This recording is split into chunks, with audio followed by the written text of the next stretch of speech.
It's quiet. It's never this quiet.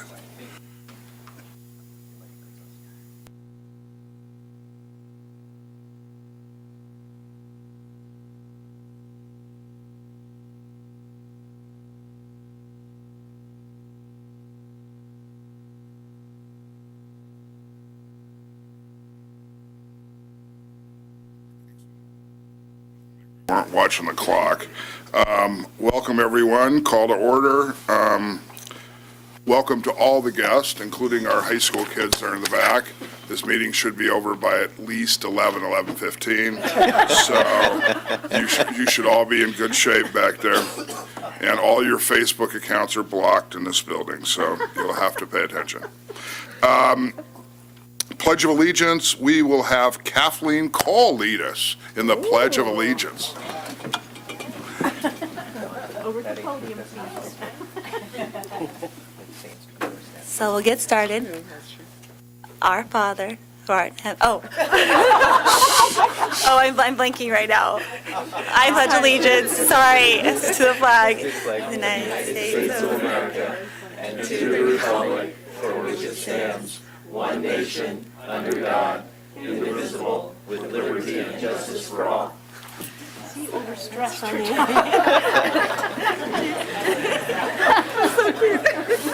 That is forever on video someplace now. That's something I would do too, actually. So, Thank you.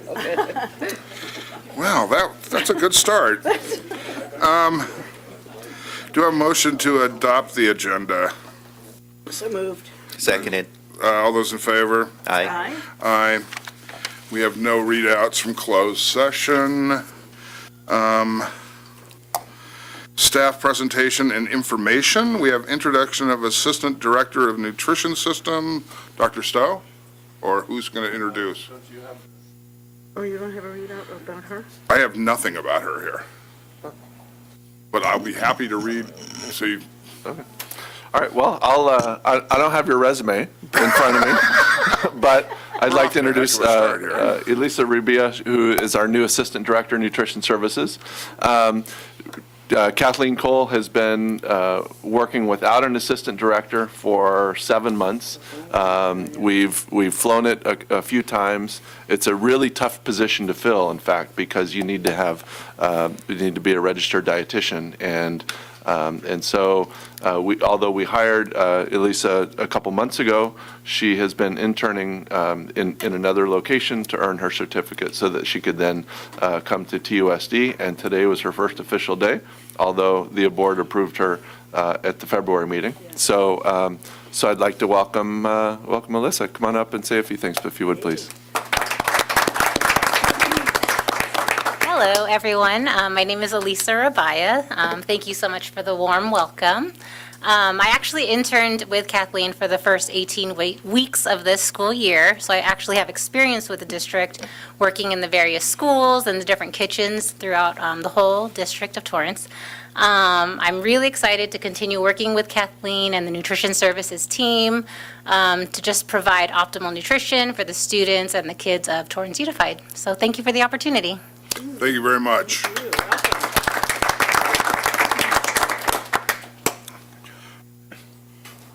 Item 8.2 is the Torrance Unified School District's initial proposal to the Torrance Teachers Association for 2018 and 19. The Torrance Unified School District initial proposal to the Torrance Teachers Association for the 2018-19 year will be submitted at the regular meeting of the Board of Education held March 4th, 2019. PERB rules require that no formal response or discussion to be held at this time.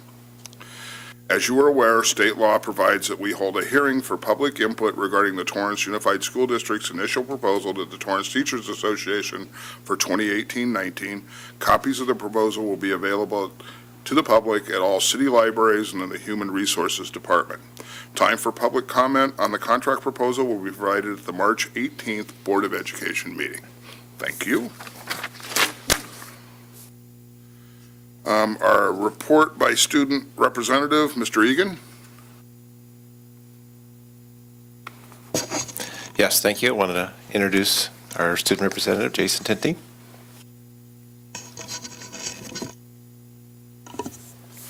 Good evening, President Lee, TUSD School Board, and guests. My name is Jason Tinty, and I'm the student representative from West High School. Currently on campus, we have many activities this week.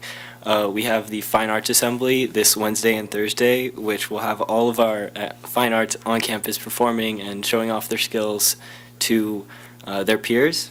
And we are also preparing for our spring rally, which we will be recognizing our winter sports the accomplishments of our winter sports and our spring sports who are preparing for season.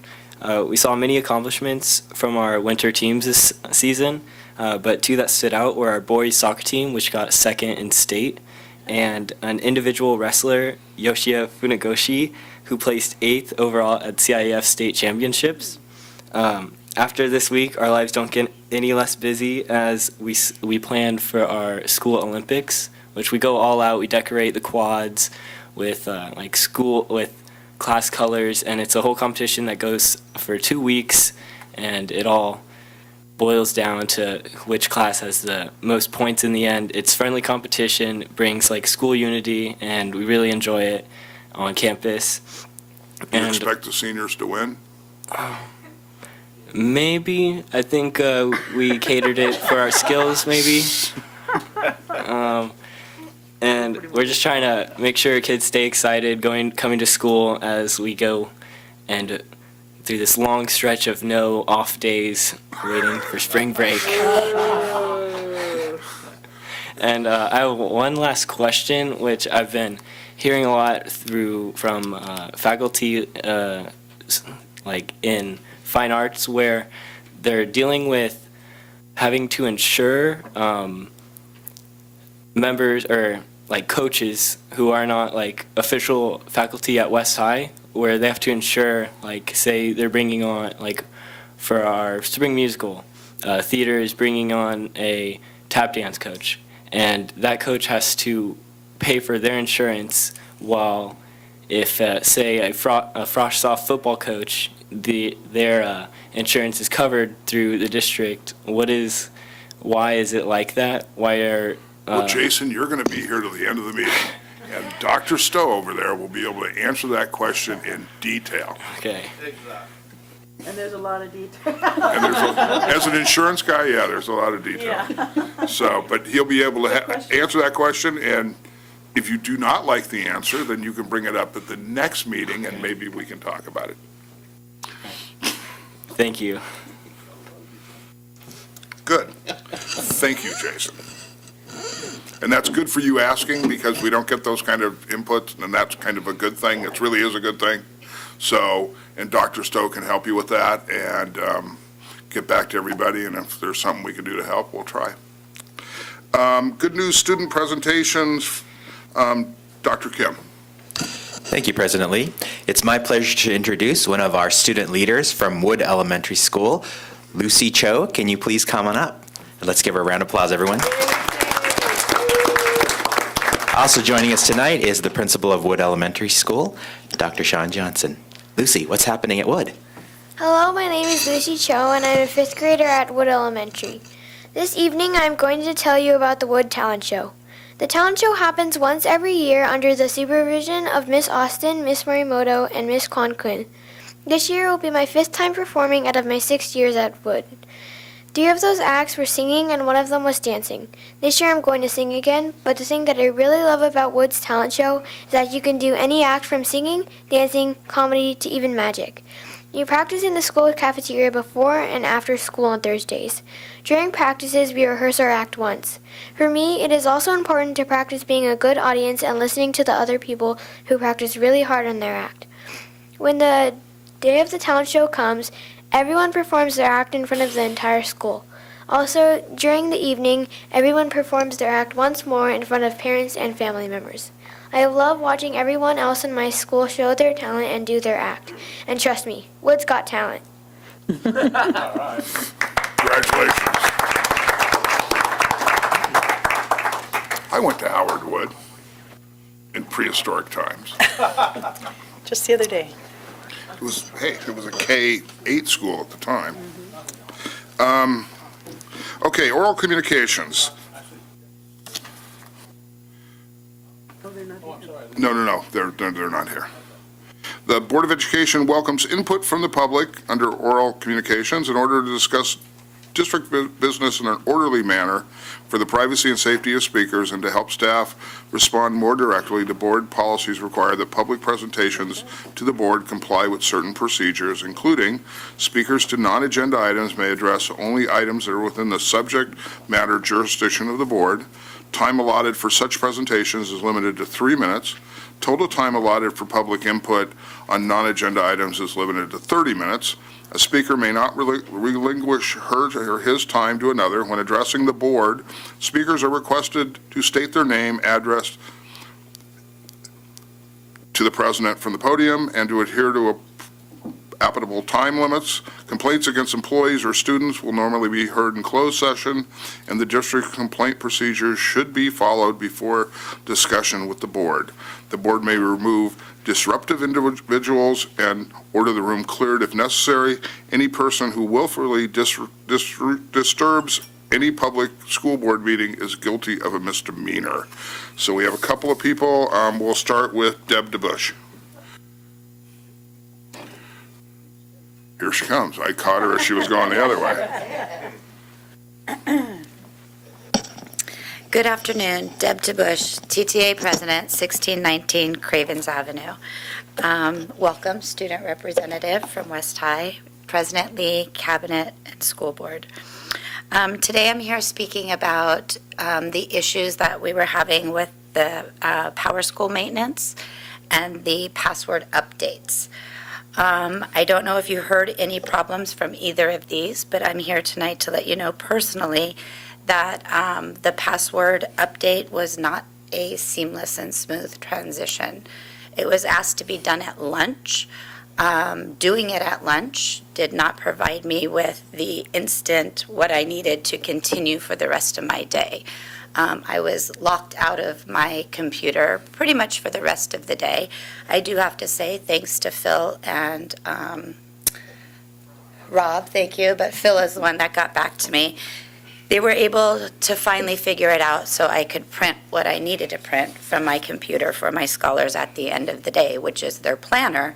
And you know, second graders, if they don't have the planner that they need, it would be disastrous.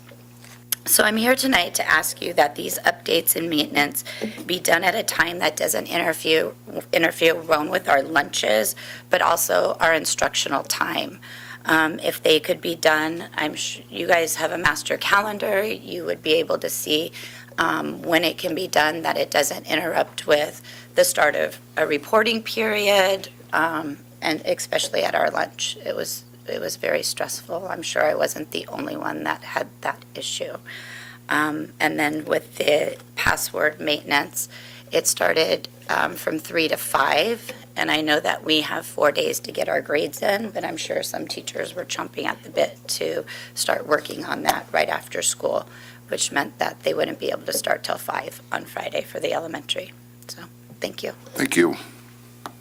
Next up, Lance White.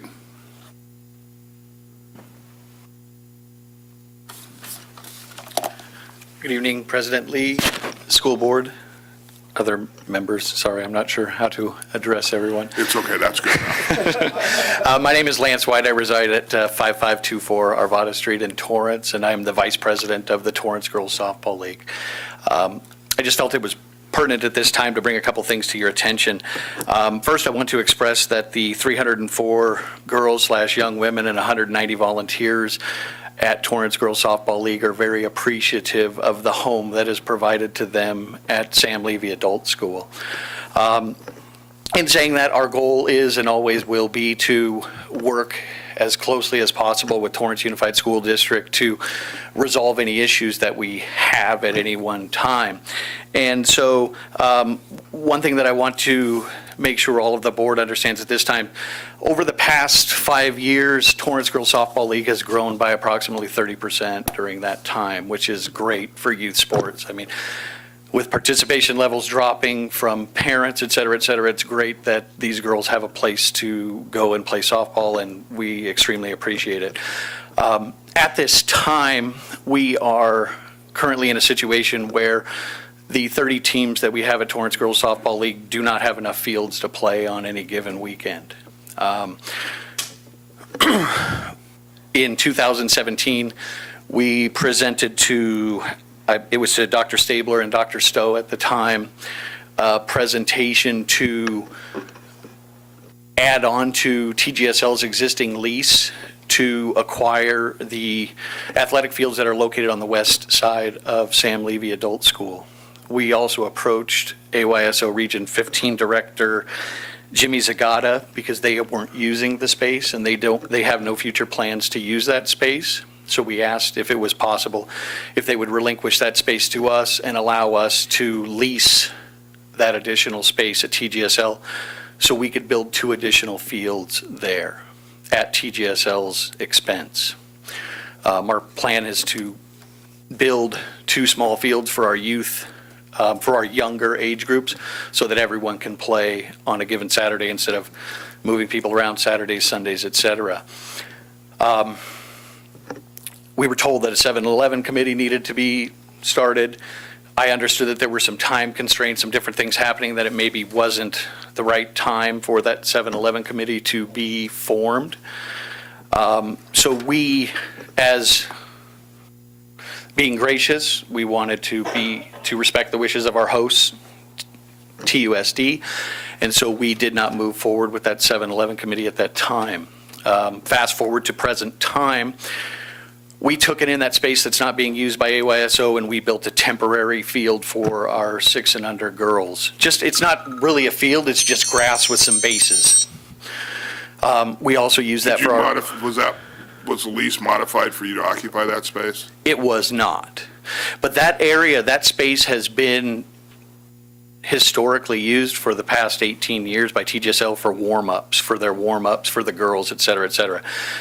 Everything that we put there was just a temporary nature. Basically, we're putting throw-down bases, a temporary backstop on a Saturday morning, and allowing the girls to play in that warm-up area. There's a temporary bench, like a soccer bench, that's put up.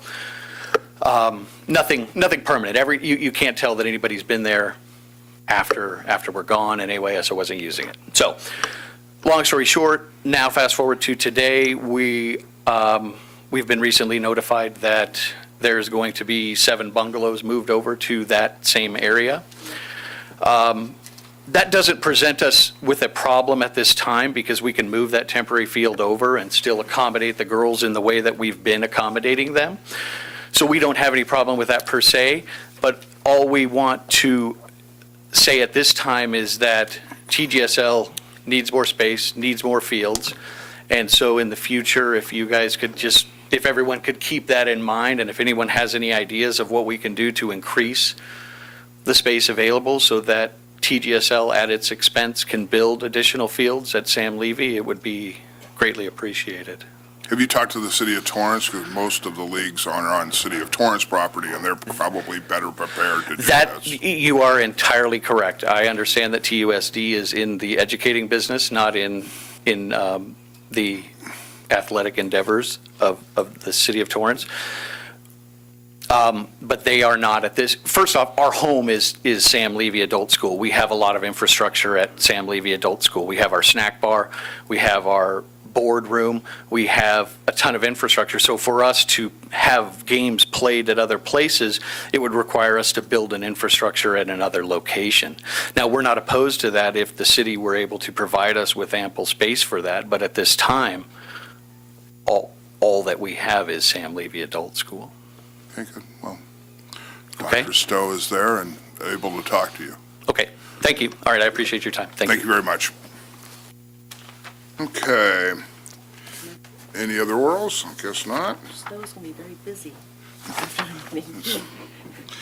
Discussion action items. The first one is to approve the positive certification of the second interim report for 2018-19. Dr. Stowe.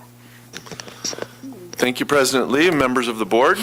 It's my pleasure to be able Do we need a motion and a to... second to approve that? Yes, we do. So do we have a motion and a second? So moved. Second. Good. All right. It's my pleasure to be able to present to you a budget that is a positive certification to the county. And so as I move forward with this today, remember back in December at the meeting of the board, I presented the first interim. The first interim report is done based on expenses from July through October. And then the second interim is based on expenses from July through January, along with actual expenses, along with projections for the rest of the year. And the benefit of the multi-year projection with what I'll present to you tonight is that we have information based on the governor's May revise. And so that's all been included here. So as we build the budget, you can see that we, again, we take into account all of the assumptions that we received from the state based on the governor's January budget proposal. For 2019-20, we are looking at a statutory COLA of 3.46%, and for 2021, 2.86%. There has been some information that was released from Sacramento in the past few weeks that statutory COLA number for next year will be decreased to 3.26, but we don't make those adjustments until we get the May revise. And so we're going off the official governor's budget proposal. With this percent of 3.46, we are looking at an increase in base funding over the current year of $5.7 million. We have an ADA, average daily attendance. That's the number of students that attend every day. Remember, we do not get funded based on enrollment. We get funded on the number of students that come to school, and that's very high in this district, so over 22,000. And then you can see next year we've built in a declining enrollment of about 100. And this year, based on the governor's May revise, the budget proposal, unlike in the past number of years, we are not going to see any one-time funds coming to the district. Additional assumptions, the STRS and PERS rate, these are the state teachers' retirement and the public employees' retirement systems. For the budget proposal in January, the governor included some additional one-time money applied to reduce the CalSTRS rate. And so for the 1920 and 2021 school year, it effectively reduced the rate for that districts would have to pay by 1%. And so that's reflected here. Even yet, the increase in STRS and PERS cost over the current year is $1.7 million and $1.9 million in the next 2 years, respectively. And we are currently in negotiations, or soon to be in negotiations, and so we do not have any settlement agreements with any of our bargaining units that include salary. So some major changes from the first interim that was presented to you in December. I mentioned the COLA shift that was increased to 3.46. The January proposal also called for additional money applied to STRS, which decreased our rate for 2 years, and so we see that. One other change is we've adjusted, and this is actually a good thing, we have adjusted based on the number of students who have attended for the first principal apportionment, or P1, which is the period of time from the beginning of school till the end of December. We've increased that by about 150 students in the current year, and carried that forward. So next year we won't see as great a decline.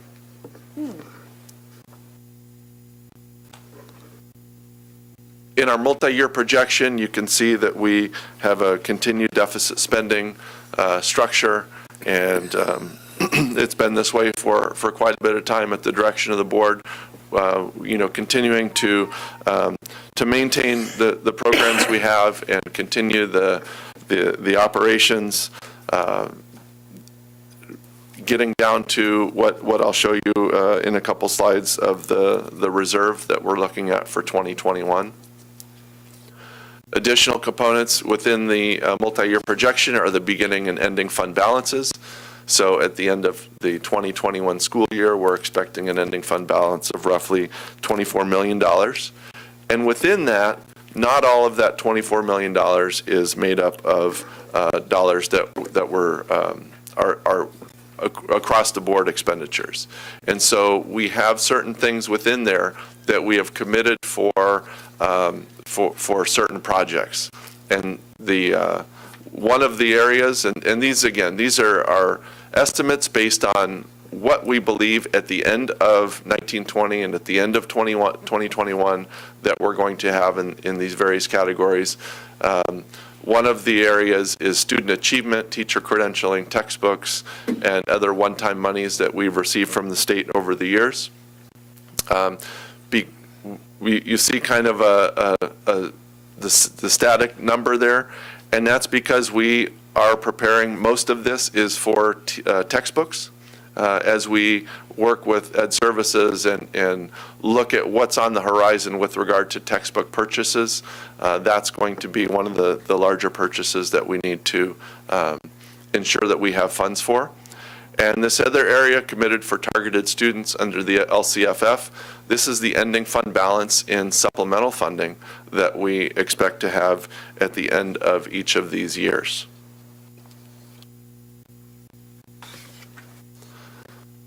The multi-year projection, what you see here is the reserve for economic uncertainty.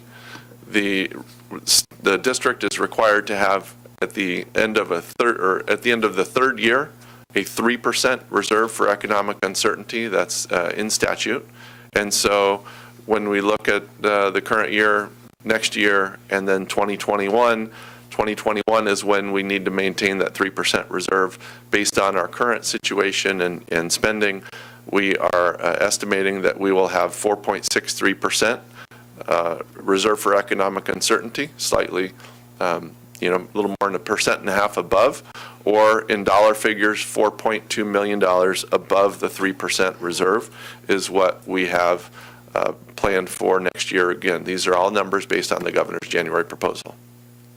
So what we would like, board consideration to approve this second interim positive certification, so we will submit this then to the county. We will continue negotiations with the bargaining units and look at information as it comes available, but ultimately adjust our budgets based on the May revise. In June, we will bring you the local control accountability plan and budget hearing, and then a week later, the adoption of those two documents, and continue to look forward to see what the state does ultimately when they adopt the budget. Any questions? All those in favor? Aye. Aye, good. Next item, approval of the 2019-20 budget calendar and parameters. Dr. Stowe. I'll just stay here if you don't mind. So the budget calendar and parameters, these are things that we bring to the board every spring, and it's the calendar, much of which I just discussed, beginning with with tonight in the second interim report. The budget parameters for 1920 for Torrance Unified School District are 1, to maintain financial stability, and 2, maximize student achievement through the implementation of the LCAP that incorporates the 8 state priority areas. Great. I need a motion in a second. Motion to approve? All those in favor? Aye. Good. Thank you, Dr. Stowe. We are now to the consent agenda. This is Reagan's. I have nothing to pull, I don't think, until. I need a motion. Oh. Motion to approve through, to. 18. Don, would you please pull 12.3, 12.4, and 15.2? 12 point what? 3? 12.3, 12.4, and 15.2. 15.2.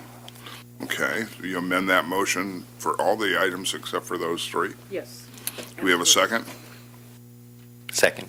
All those in favor? Aye. Good. 12.3, Mr. Gerson. 12.3 and 12.4 I kind of want to talk about together. 12.3 is a resolution supporting AB 39 written by Assemblyman Maritsuchi and AB 428 in Assemblymember Medina. The first one is to increase funding for the local control funding formula, which is our base ADA, and AB 428, funding for children with disabilities. I just wanted to say that Mrs. Liu and I next week will be going to Sacramento to meet with our state legislators to support these bills and to get us more in line funding with the rest of the United States and get our state to provide more funding. And so I think these are very important.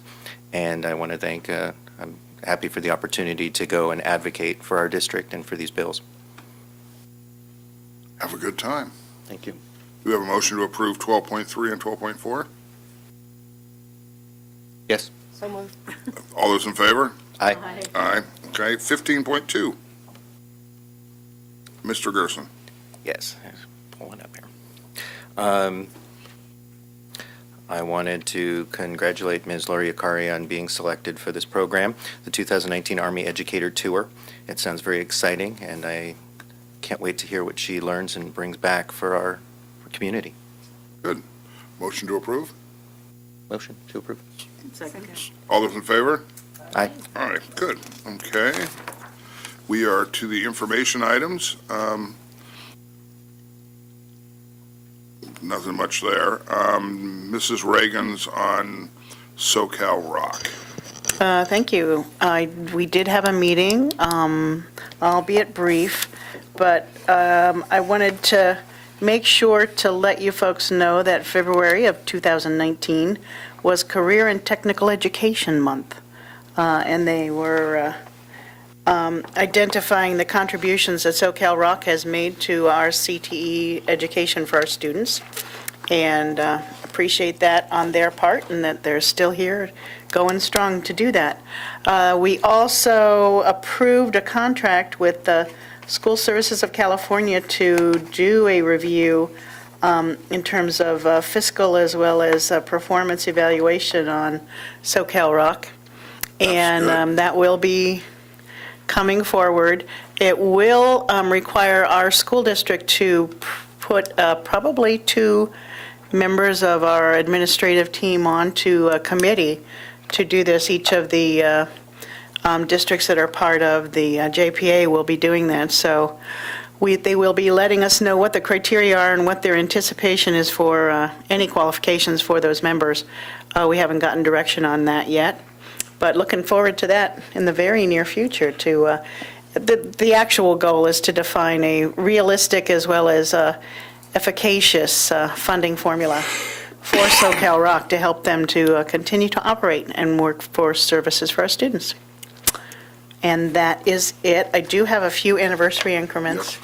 Can I do those at the same time? Yes, you can. All I do have to do is find them. There were some folks who have been providing, classified employees who have provided 10 years of accredited service to our students in our schools, and have reached that anniversary increment, and that is Nina Avila, Connie Farron, Jerry Lair, and Janet Sexton Thompson. And there are some folks who have completed 15 years of accredited service for our schools and our students, and that's Sally Osborne, Melinda Matheson, and Sandy Medeiros. And thank you for working with our kids and taking care of our schools. And that's it. Thank you. Thank you. Any oral communication from the board? Well, then I'll take my favorite motion. Oh. I just wanted to make a comment because the California Department of Education is going to be hosting its California Distinguished School Awards. And Torrance Unified has 3 schools being honored with this. And if you look at the list, there are not very many local districts on that list, especially the ones closest to us. And so I'm very proud of those schools. However, I wanted to point out that I was a little upset with the California Department of Education for charging $250 per ticket, and that we are not allowed to go take pictures and applaud for our schools as they receive these awards unless we pay $250 per ticket. And anyone who would like to express their anger to the California Department of Education, please do so. Instead of honoring and rewarding these, and the schools are doing an amazing job, because if you look at two of them, that they have significant populations that are typically underserved populations, and they're doing an amazing job. And I wish we could all go there to applaud them for their work. And I feel like that these schools are being fined, and that our district is being fined rather than celebrated. So, thank you. I don't disagree with you, but I think we'll have appropriate recognitions for them at the sites and all of those kinds of things, so at least they can do it with their friends and their communities. I think all three of those schools busted their rear ends to get this done and be able to, to have some real, this isn't paperwork, this is real changes in what they're doing and how they're delivering services. And I think all three of those sites have done a very, very, very good job. And so, you're right, when I saw that, I went, wow, for chicken. So, if there wasn't steak and lobster for $2.50, that wasn't one of the options. So, but I guess, maybe we can, I don't even know who we complain to about that, but let's find somebody. Good, I think that might be State Superintendent. It might be another letter that might require 5 signatures from this board. Tony Thurmond. So, maybe we'll talk about that. So, thank you very much for bringing that up. Anybody, Mrs. Reagans? Yeah, I just wanted to second that. Actually, for many years, we've had a single board member go, because it's actually been expensive for a while. Not this expensive, but they've always had somewhat of a lavish sort of an occasion, and the schools do like to go and recognize their people, and it's hard for us to make those expenditures at this point in financial times in our history. We have sent folks, and we will continue, especially those folks who do the work to get themselves there. But I just wanted to be sure that we will include them in our recognitions at our next board, well, not at our next board meeting, but our next recognitions meeting in June, so that we will have an opportunity at least to see them in person and clap for them then. Thanks. Well, I think the schools will have ceremonies at their schools, won't they? Or will they have? I don't know. With this cost, we will make sure that there's an additional celebration at each of the school sites. Okay, good, we'll go. Okay, Yes, we good, will. that'll make up for it. So it's always better to have those parties with people you know. So, good. Anything else? Good, I'll take a motion. I move that we adjourn. Second. Good. All those in favor? Aye. Folks, kids, come on up. We'll sign all those things real fast.